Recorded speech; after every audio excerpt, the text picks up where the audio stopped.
प्रिय साथियों, आज हम सुनेंगे शीतला माता की व्रत कथा। शीतला माता की पूजा सनातन धर्म में विशेष रूप से स्वास्थ्य और रोगों से रक्षा के लिए की जाती है। शीतला माता के व्रत करने से चेचक, फोड़े, फुंसी, बुखार और त्वचा रोगों से रक्षा होती है और घर परिवार में स्वास्थ्य, शांति और सुख बनाए रखने के लिए उनकी पूजा आराधना की जाती है।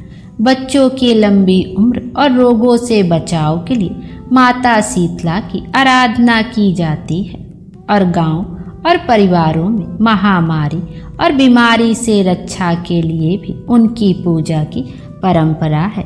माता शीतला को हमेशा बासी भोजन का भोग लगाया जाता है, जिसे कि बसोड़ा भी कहा जाता है। शीतला माता आरोग्य की देवी है। शीतला माता की कृपा प्राप्त करने के लिए आइए हम सुनते हैं शीतला माता की व्रत कथा। और आप सब भी कमेंट में शीतला माता की जय अवश्य लिखिएगा। एक बार शीतला माता ने सोचा कि चलो आज देखूं कि धरती पर मेरी पूजा कौन करता है, कौन मुझे मानता है। यही सोचकर शीतला माता धरती पर राजस्थान के डुगरी गांव में आई और देखा कि इस गांव में मेरा मंदिर नहीं है और ना ही मेरी पूजा होती है। माता शीतला गांव की गलियों में घूम रही थी।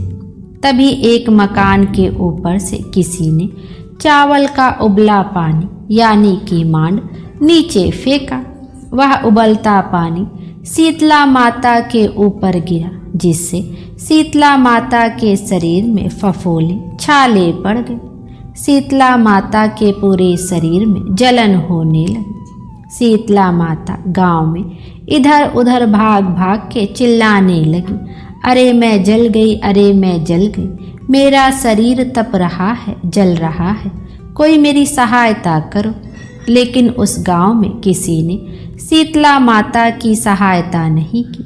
वहीं अपने घर के बाहर एक कुम्हारन महिला बैठी थी।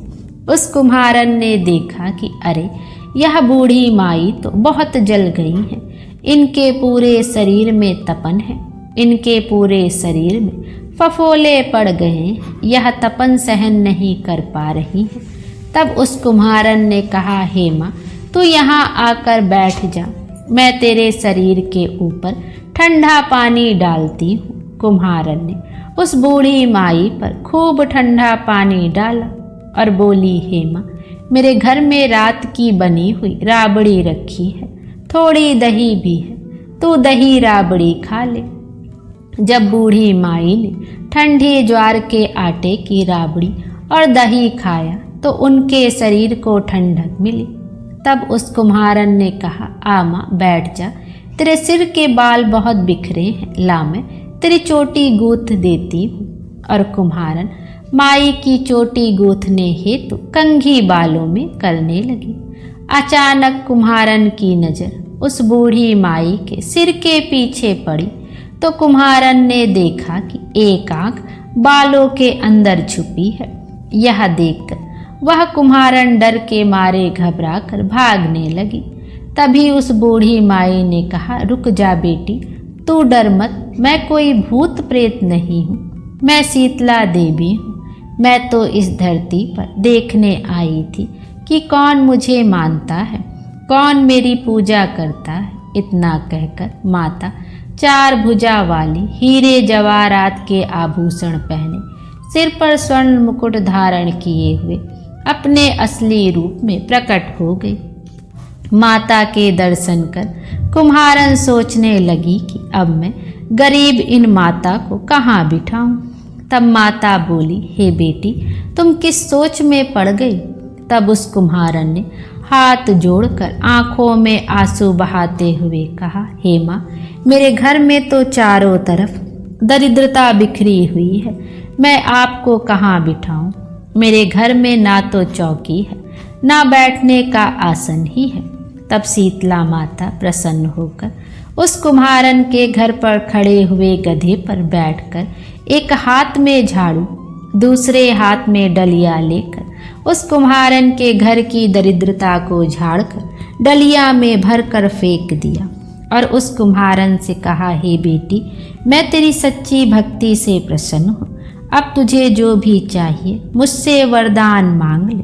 तब कुम्हारन ने हाथ जोड़कर कहा, हे माता, मेरी इच्छा है अब आप इसी डुगरी गांव में स्थापित होकर यहीं निवास करें और जिस प्रकार आपने मेरे घर की दरिद्रता को अपनी झाड़ू से साफ कर दिया, ऐसे ही आपको जो भी भक्त होली के बाद की सप्तमी को भक्ति भाव से पूजा कर अष्टमी के दिन आपको ठंडा जल, दही व बासी ठंडा भोजन चढ़ाए, उसके घर की दरिद्रता को दूर करना एवं आपकी पूजा करने वाली महिला का अखंड सुहाग रखना, उसकी गोद हमेशा भरी रखना। साथ ही जो पुरुष शीतला अष्टमी को नाई के यहाँ बाल ना कटवाए और आपको ठंडा जल चढ़ाकर, नारियल फूल चढ़ाकर परिवार सहित ठंडा बासी भोजन करे, उसके काम धंधे व्यापार में कभी दरिद्रता न आए। तब माता बोली, तथास्तु। हे बेटी, जो तूने वरदान मांगे हैं मैं तुझे सब देती हूँ। हे बेटी, तुझे आशीर्वाद देती हूँ कि मेरी पूजा का मुख्य अधिकार इस धरती पर सिर्फ कुम्हार जाति का ही होगा।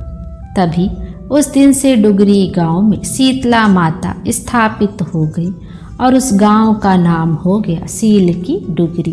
प्रेम से बोले शीतला माता की जय।